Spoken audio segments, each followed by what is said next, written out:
સમાચાર બનાસકાંઠાથી પ્રાપ્ત થઈ રહ્યા છે। બનાસકાંઠામાં ભાજપ ઉમેદવાર નહીં બદલે। બનાસકાંઠા જિલ્લા ભાજપ પ્રમુખે ચર્ચાને પાયા વિહોણી ગણાવી છે। કોંગ્રેસ હાર ભાળી ગઈ છે એટલે આવા નિવેદનો કરે છે તેવો આરોપ બનાસકાંઠા જિલ્લા ભાજપ પ્રમુખે લગાવ્યો। भारतीय जनता पार्टी बनासकांठा जिल्ला में डॉक्टर रेखा चौधरी ने टिकट आपी है। कांग्रेसे ज्ञानीबेन ठाकोर ने मैदान में उतार्या है। जो कि बनासकांठा जिल्ला भाजप प्रमुखे ए चर्चा ने पाया विहोणी गणावी, जेमां एवुं कहेवामां आवी रह्युं छे कि भारतीय जनता पार्टी उम्मीदवार बदलशे। बेन श्री डॉक्टर रेखाबेन चौधरी नो आजनो दियोदर विधानसभा कार्यकर्ता परिचय बैठक नो कार्यक्रम हतो।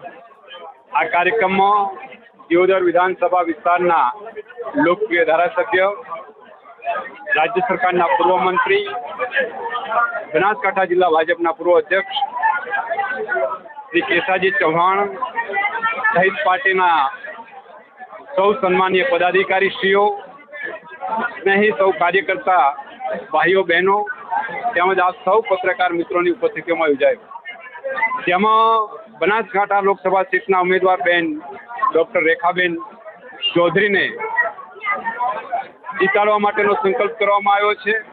દેશના વડાપ્રધાન આદરણીય શ્રી નરેન્દ્રભાઈ મોદી સાહેબ ત્રીજી વખત દેશના વડાપ્રધાન બને એ માટે જે રીતે દેશની જનતા 400 થી પણ વધારે સીટો પર વિજય બનાવવા માટે આતુર છે, રીતે બનાસકાંઠાની જનતા પણ બનાસકાંઠાનું કમળ અને કમળના પ્રત્યેક ડોક્ટર રેખાબેન ચૌધરીને 5 લાખથી પણ વધારે લીડથી જીતાડવા માટે આ દિયોદર વિધાનસભા વિસ્તારના સૌ અમારા કાર્યકર્તા મિત્રોએ દિયોદર વિધાનસભા વિસ્તારની અંદર 1 લાખથી પણ વધારે લીડ આપવાનો સંકલ્પ કર્યો છે।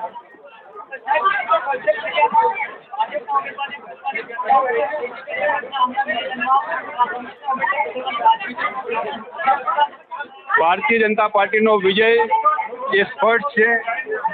भारतीय जनता पार्टी ની જીત નિશ્ચિત છે। ભારતીય જનતા પાર્ટી આ ચૂંટણી એ જીત તો એની સંભવિત પાકી થઈ ચૂકેલી છે, જીત નિશ્ચિત છે, પણ આ ચૂંટણી છે જીત કરતા લીડ વધારવા માટેની છે અને 5 લાખથી પણ વધારે લીડથી ભારતીય જનતા પાર્ટીના ઉમેદવાર ડોક્ટર રેખાબેન ચૌધરી જીતવાના છે। કોંગ્રેસ પાર્ટી હારથી ગભરાયેલી છે। આજે કોંગ્રેસ એક કોમામાં છે એટલે હોઈ શકે કે કોંગ્રેસ પાર્ટીના ઉમેદવાર બદલાઈ શકે। તો બનાસકાંઠા જિલ્લા ભાજપ પ્રમુખ જેમણે ભાજપ બનાસકાંઠા જિલ્લામાં ઉમેદવાર નહીં બદલે તેવું સ્પષ્ટ શબ્દોમાં કહ્યું છે। આપને જણાવી દઈએ કે 2 દિવસથી જિલ્લામાં ભાજપ ઉમેદવાર બદલશે તેવા પોસ્ટર વાયરલ થયા હતા, જેને લઈને કોંગ્રેસને મળી હતી તક ભાજપ પર નિશાન તાકવાની।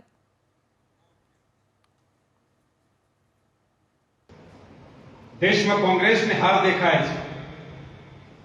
એટલે તમે જોવો છો કે કોંગ્રેસના નેતાઓ રોજે રોજ એવા નિવેદનો કરે કે જેમાં દેશભક્ત સૌ લોકોના દિલ દબાવવાનું કામ થાય છે। એ જ રીતે બનાસકાંઠા કોંગ્રેસના નેતાઓ પણ હાર દેખાતા આજે એ હલકા પ્રકારના નિવેદનો કરી રહ્યા છે।